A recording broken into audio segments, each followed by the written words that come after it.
Universe तुम्हाला वेळोवेळी तऱ्हेतऱ्हेच्या science आणि सिंक्रोनिसिटीमधून चांगल्या भविष्याची आशा आणि आध्यात्मिक सपोर्ट देऊ पाहते.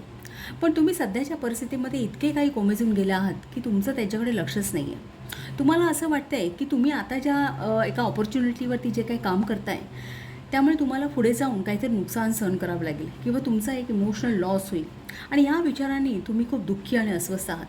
पण युनिव्हर्स तुम्हाला सांगू इच्छित आहे की तुम्ही या संधीवरती काम करा.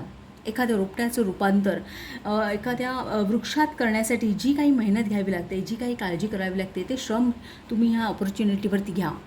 कारण ही संधी पुढे जाऊन तुम्हाला खूप रिसोर्सफुल बनवणार आहे. आता जरी बाब तुम्हाला ही कठीण वाटत असली आणि त्यावरचे प्रयत्न सोडू नका.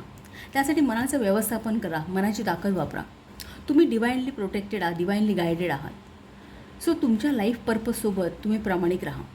मनाची शांती, स्थिरता आणि समतोल वृत्ती साधून तुम्ही हे सगळं करू शकता.